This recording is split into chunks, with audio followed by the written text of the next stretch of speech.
अदिति चौहान। जी। Ma'am आपका parcel. भैया नहीं चाहिए प्लीज। मैम अगर आपको नहीं चाहिए तो आपने जहाँ से ऑर्डर किया है वहाँ से आप रिटर्न रिक्वेस्ट डाल दीजिए, वापस हो जाएगा, पर यहाँ तो आपको लेना पड़ेगा।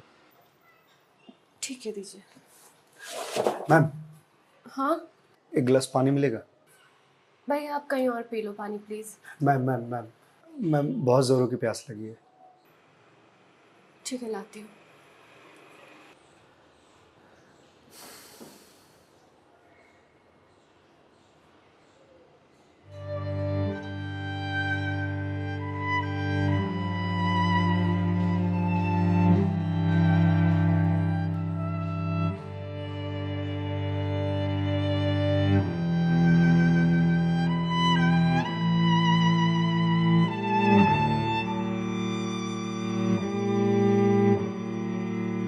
लीजिए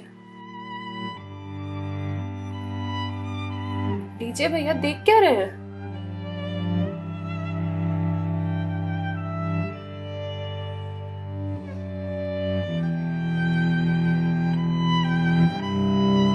मैम आपको कोई दिक्कत है? मतलब आप किसी परेशानी में हैं? भैया पानी पीकर ग्लास दीजिए आप। मैम छोटा मुंह बड़ी बात कह रहा हूँ, पर अगर आप किसी परेशानी में हैं तो आप मुझे बता सकती हैं। भैया आप पानी पीजिए, ज्यादा समाज से भी मत बनिए। मैम दुख बांटने से कम होता है।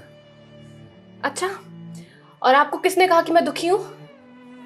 मैम अगर आप दुखी नहीं हैं तो फिर वो फंदा क्यों लगा रखा है?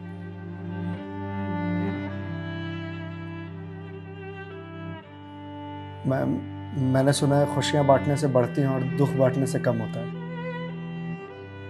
मैम बड़े से बड़ा दुख कम हो जाता है अगर आपके पास कोई सुनने वाला हो। मैम प्लीज़ मैम रोइए मत मैम। मैम देखिए ये तो मुझे नहीं पता कि आपको क्या परेशानी है, पर अगर आप मुझे बताएंगे तो शायद मैं कोई सॉल्यूशन निकाल पाऊँ। नहीं, कोई मेरे लिए कुछ नहीं कर सकता। मेरे पास अब मरने के अलावा कोई ऑप्शन नहीं है। मैम ऑप्शन तो ढूंढने से मिलता है ना। आप एक बार मुझे बताइए ना, शायद मैं कोई जीने का ऑप्शन ढूंढ पाऊँ आपके लिए। क्यों बताऊं तुम्हें? क्या कर लोगे तुम? मैंने बोला ना, मेरी हेल्प कोई नहीं कर सकता है। मैम आप अगर मुझे नहीं बताएंगे तो मैं वैसे भी कुछ नहीं कर पाऊंगा, पर अगर आप मुझे बताएंगे तो शायद मैं कोई हल निकाल पाऊं। और अगर कोई हल नहीं निकला तो आप तो वैसे भी सुसाइड करने जा रहे थे, तो जाने से पहले अपना दुख मुझे बताते जाइए प्लीज।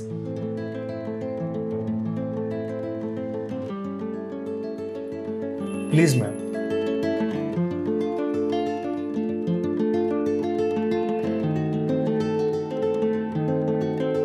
मैं ईएमआईस के चक्कर में फंस चुकी हूँ। मतलब ma'am?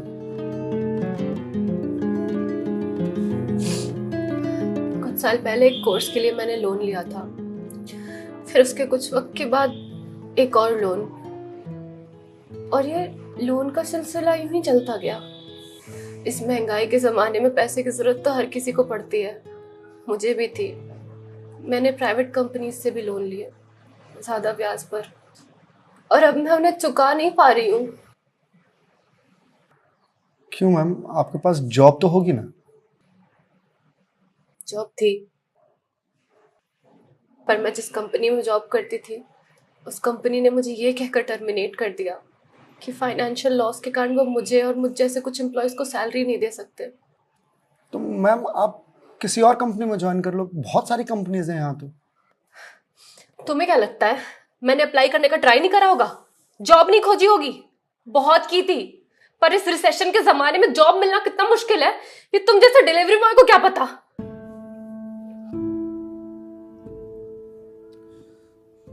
I am sorry ma'am, शायद आप सही कह रही हैं, मुझे इस बारे में कोई जानकारी नहीं।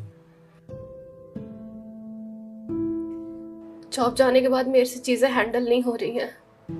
बैंक से रोज कॉल्स आते ईएमआईस भरने के लिए, और प्राइवेट कंपनी वाले फोन कर कर के धमकियां दे रहे हैं।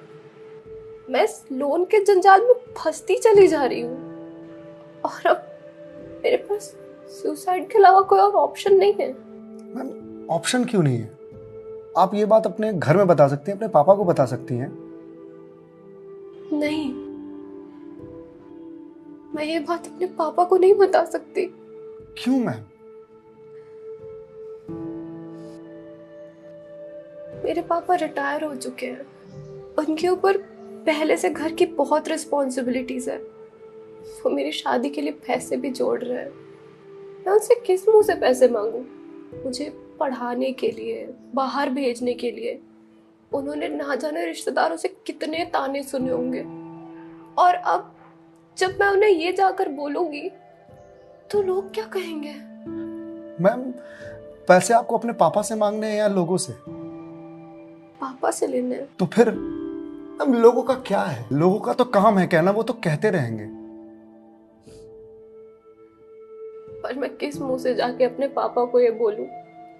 किस मुंह से मांगू पैसे उनसे?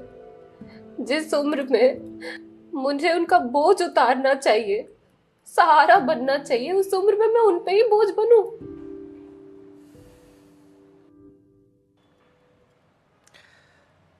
मैम एक बात बताएंगे आप, बचपन में आपकी सबसे फेवरेट चीज क्या थी? बचपन में मुझे साइकिल का बहुत शौक था। तो मैम आपको साइकिल किस एज में मिली थी? यही कोई 8 साल की होंगी मैं। तो साइकिल तुरंत मिल गई थी आपको? नहीं, पापा तो मान ही नहीं रहे थे। बोल रहे थे गिर जाएगी, चोट लगा लेगी। तो फिर कैसे साइकिल मिली? बहुत जिद की थी मैंने, बहुत। खाना पीना सब छोड़ दिया था। तो मैम साइकिल के लिए जो जिद किया आपने, तो शर्म आई होगी आपको? तो मुझे मुझे क्यों शर्म आएगी? पापा है वो मेरे, उनसे जिद नहीं करूंगी तो किससे जिद करूंगी? तो मैम जब बचपन में साइकिल के लिए जिद करने में शर्म नहीं आई तो अब क्यों आ रही है? मैम अभी आपने कहा कि आपके पापा आपकी शादी के लिए पैसे जोड़ रहे हैं, पर आप तो यहाँ सुसाइड कर रही हो, तो वो उन पैसों का क्या करेंगे? या उन्हें ये जानकर बहुत खुशी होगी कि उनकी बेटी ने शादी का बोझ हल्का कर दिया उनके सिर पर से। मैम आपको मालूम है, हमारे जनरेशन की दिक्कत यही है कि हम अपने आप को इतना बड़ा समझ लेते हैं कि हम अपने पेरेंट्स से ही अपनी बात छुपाने लगते हैं।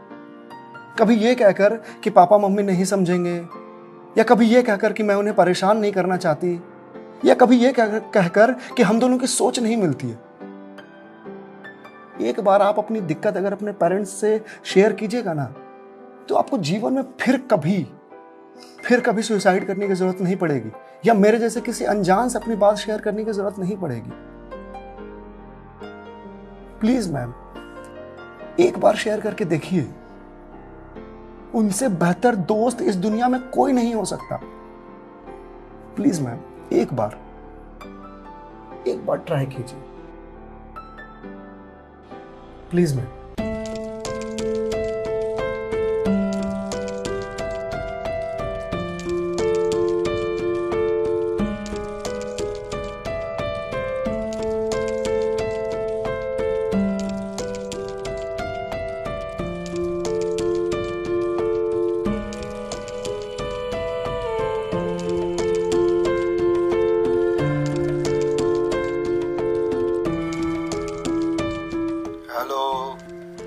हेलो पापा।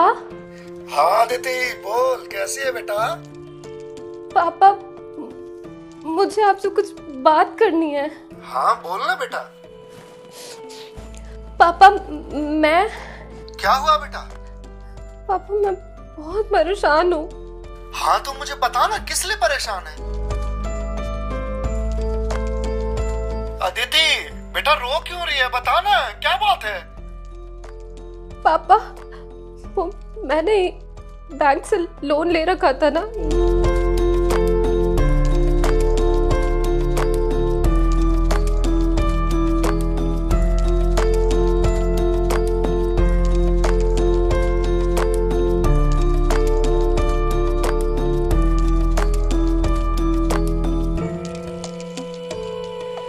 देख बेटा, जो हो गया सो हो गया, तू चिंता मत कर, मैं हूं ना, बाप जिंदा है। मैं काम करता हूँ, मैं कल ही तेरे पास आता हूँ, तो बिल्कुल भी चिंता मत कर। हाँ पापा, आप प्लीज आ जाइए। देखा मैं,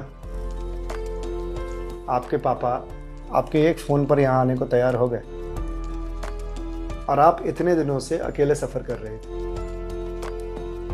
मैम, मम्मी पापा से बढ़िया दोस्त कोई हो ही नहीं सकता। आप एक बार उन्हें दोस्त बना करके तो देखिए। आप सही कह रहे हैं भैया, मम्मी पापा से अच्छा दोस्त कोई नहीं हो सकता है। Thank you. It's okay ma'am, ये लीजिए ग्लास। वंस अगेन भैया, thank you so much. It's okay ma'am, bye. Ma'am ji? मेरे पास आपके लिए कुछ है, यही रुकिएगा, मैं थोड़ी देर में आता हूँ।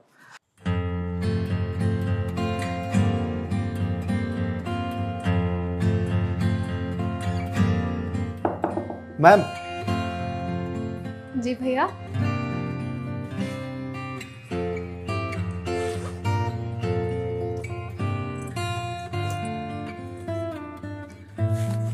मैम, ये आपके लिए।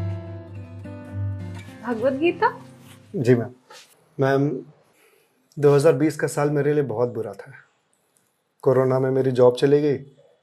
पहले के कुछ महीने जो थे वो तो सेविंग्स से निकल गए, लेकिन उसके बाद के कुछ महीने बहुत ज़्यादा टफ था।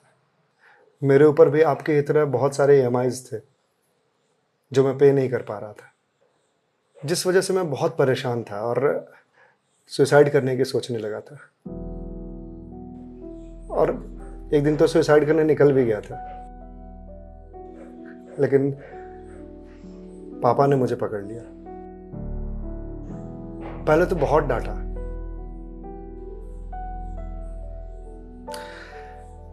फिर उसके बाद सीने से लगा करके कहा कि तू चिंता क्यों करता है, मैं हूं ना।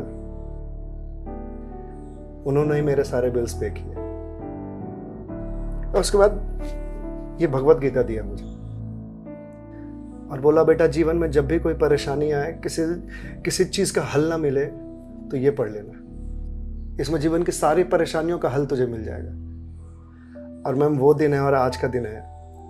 आज जिस कंपनी से मैं आपको डिलीवरी करने के लिए आया हूं वो मेरी ही कंपनी है। आपकी अपनी कंपनी है? जी मैम। कोरोना के बाद मैंने अपना स्टार्टअप शुरू कर दिया था जॉब जाने के बाद, क्योंकि जॉब मिल ही नहीं रही थी। तो अगर आपकी कंपनी है तो फिर ये डिलीवरीज आप क्यों कर रहे हैं? मैम, मुझे अच्छा लगता है अपना काम खुद करना, और शुरुआत तो मैंने अकेले से ही किया था ना। आज भी जब मन करता है तो निकल जाता हूँ डिलीवरी करने के लिए। और देखिए, आज तो निकलना मेरा सफल रहा, आपसे मुलाकात हो गई। और जो सीख मुझे भगवत गीता से मिली वो मुझे आपको देने का मौका मिला। मैम, वैसे तो बहुत सारी बातें हैं इसमें सीखने की, पर जो सबसे अच्छी बात मुझे लगती है वो ये कि जो समय है ना, ये कभी एक सा नहीं रहता। आज बुरा समय है तो कल अच्छा समय जरूर आएगा। आज अंधकार है तो कल सवेरा जरूर आएगा। इसलिए कभी भी अच्छे समय में इतराना नहीं चाहिए और बुरे समय में विचलित नहीं होना चाहिए। समय है, कट जाएगा। मैम, इस एक थॉट ने मेरी पूरी जिंदगी बदल दी। मैम, तो अब आप पढ़िए इसको, देखिए शायद आपको कुछ और मिल जाए। पर मैम, जो भी मिले उसे लोगों से शेयर जरूर कीजिएगा, क्योंकि कहते हैं ना, ज्ञान बांटने से बढ़ता है। Thank you.